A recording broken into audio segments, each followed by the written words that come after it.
Halo, Assalamualaikum warahmatullahi wabarakatuh. Perkenalkan, nama saya Siti Abidatul Hasanah. Di sini saya akan menjelaskan bagaimana sih tips agar mudah dalam memahami pelajaran matematika. Pahamilah, maka kau akan mencintainya. Seringkali banyak kita temui pelajar sering mengeluh akan pelajaran matematika yang dianggap momok atau sulit untuk diselesaikan. Apakah kalian berpikiran juga seperti itu? Padahal tanpa kalian sadari, kalian setiap hari mempraktekkan hitung-hitungan, menghitung uang kembalian setelah belanja, menghitung sisa kuota yang telah terpakai, dan masih banyak lagi contohnya. Belajar matematika mampu membuat otak kita untuk berpikir secara logis dan lebih teliti dalam melangkah. Tentunya kalian tak sabar ya untuk menunggu tips bagaimana sih agar memahami pelajaran matematika itu dengan mudah. Mari kita simak tips berikut ini. Pertama, yaitu tipsnya ubah mindset kalian.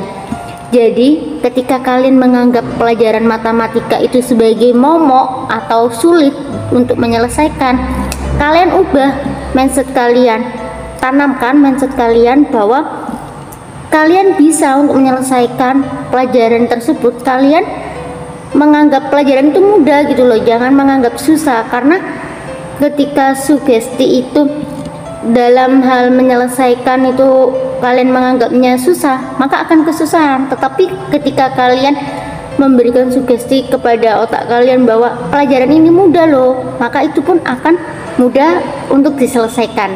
Yang kedua, yaitu carilah tempat yang nyaman untuk belajar. Jadi kenyamanan tempat itu juga sangat penting. Contohnya aja, ketika kalian ingin belajar, carilah tempat yang seperti perpustakaan ataupun kafe yang ada wifi-nya dan membuat estetik gitu untuk kalian dalam belajar. Itu juga mempengaruhi kan, setiap orang berbeda-beda, tetapi tempat itu sangat ditentukan banget dalam hal kita memahami pelajaran. Ketiga, yaitu buatlah rumus dengan rapi. Jadi ketika kita udah mendapatkan pelajaran nih, kita udah mendapatkan rumus, nah itu berikan rumus tersebut penanda atau stabilo agar kita mudah dalam hal memahami rumus satu dengan rumus yang lainnya akan perbedaan yang ada begitu. Jadi untuk penanda itu sangat penting. Keempat, janganlah kalian menghafal melainkan pahami rumusnya. Ketika kita menghafal rumus aja, maka jangka pendek untuk kita memahami dan mengingatnya kembali begitu. Tetapi ketika kita memahami rumus itu, dari tips yang nomor 4, yaitu janganlah kita menghafal rumusnya melainkan pahami rumusnya. Di sini ada contoh soal. Angka 2, 5, 8 dan 11. Tentukan A suku pertamanya, B beda, dan C rumus suku ke N. Dalam penyelesaiannya kita lihat angka 2 ke 5 itu selisihnya berapa? 3 kan? 5 ke 8 3, 8 ke 11 juga 3. Berarti jika angka yang pertama dan angka yang kedua selisihnya sama 3, terus angka yang kedua dan ketiga sampai ke berikutnya selisihnya juga 3, maka itu disebut dengan barisan aritmatika. Untuk langkah selanjutnya, ketika kita mencari suku pertama, terus poin yang B sama poin yang C, kita memakai rumus barisan aritmatika. Cukup mudah bukan?